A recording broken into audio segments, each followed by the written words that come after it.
जिस तरह से बाबर आजम ने एक बार फिर से डिसअपॉइंट किया, लोगों की काफी उम्मीद है क्योंकि इस वक्त जो पाकिस्तान की बैटिंग लाइनअप है उसके अंदर सबसे मजबूत खिलाड़ी बैटर के तौर पे जो तस्वुर किए जाते हैं बाबर आजम तस्वुर किए जाते हैं। लेकिन आईसीसी की रैंकिंग में भी देखा जाए तो बाबर जो है हाँ बाबर नंबर 1 है। लेकिन अच्छा, मिसबाह हक ने बड़ा एक जेन्युइन सवाल उठाया था कि किस तरह से नंबर 1 हो गए। हाँ। या तो नंबर 1 बना दिया गया है या दीगर टीमों ने नंबर 1 बनने का मौका दे दिया है। उसकी वजह ये, अभी हम आपको स्टैट्स भी दिखाते हैं बाबर आजम के।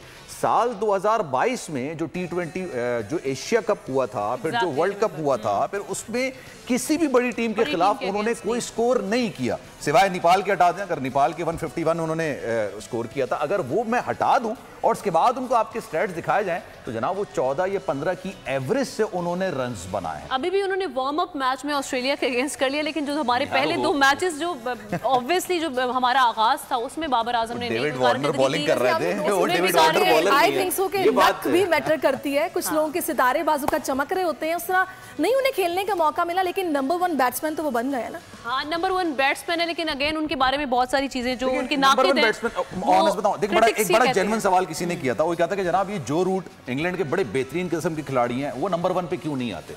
आप न्यूजीलैंड के खिलाड़ियों को उठा के देख लें, आप डिकॉक को उठा के देख लें साउथ अफ्रीका के, वो नंबर 1 पे क्यों नहीं आते। सवाल ही पैदा होता है कि जनाब आप, अच्छा ये स्टैट्स पहले हम जरा दिखा देते हैं अपने नाजरीन को। ये स्टैट्स हैं Babar Azam in his last 3 wide ball events.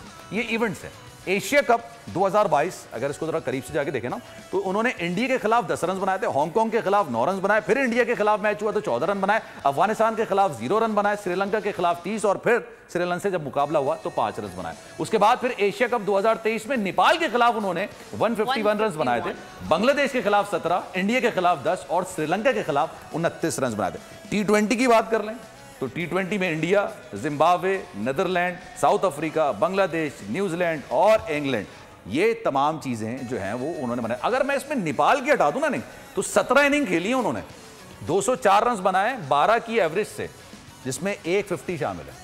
अच्छा, बिल्कुल आपने जिस तरह से भी स्टैट्स शेयर किए इनके जो हाँ एग्जैक्टली, क्योंकि ये हम देखते हैं उनके जो क्रिटिक्स हैं और सोशल मीडिया पर भी अक्सर औकात इस हवाले से बात होती रहती है कि बाबर छोटी टीम्स के अगेंस्ट जो हैं वो स्कोर कर जाते हैं, जब भी कोई बड़ी टीम आती है वहाँ स्कोर नहीं कर पाते और हर मैच में बाबर हिस्सा भी बनते हैं। तो ये शायद एक रीजन है कि एक हमारे पास बड़े मैच का खिलाड़ी है, वो पता नहीं बड़ा मैच किसी दिन क़यामत के दिन होगा। अच्छा, वैसे एक और चीज है, मतलब अच्छा यहाँ पर ना चले याजूद माजूद आएंगे तब ये मगर ज़मान उस दिन बड़े मैच। यहाँ से तो पता चल रहा है कि आप लोग वो बाबर के वो वाले फैन नहीं है जो मतलब एक हम मैं बाबर का बहुत बड़ा फैन हूं, लेकिन मैं जिस तरीके से उनका वो वेलकम हुआ है, लोगों ने जिस तरह उनको पसंद किया, इंडियंस ने जो क्रिकेट जानते हैं समझते हैं, तो यार अब ये तो नहीं हम कह सकते कि बिल्कुल अंडररेट कर दिया जाए। फैन है, बट मैं मेरी ओपिनियन ये है कि मुझे जो ज्यादा सबसे मेरा फेवरेट प्लेयर है वो रिजवान है, और आज उन्होंने माशाल्लाह 130, क्योंकि श्रीलंका भी अपने इस वक्त आपके साथ चाचा नहीं तो आप हंसेंगे। मैं ये चाह रहा था कि आप लोग रिएक्शन क्या देंगे, मैंने इफ्तिखार बोला, आप दोनों ने देखिए मेरी बात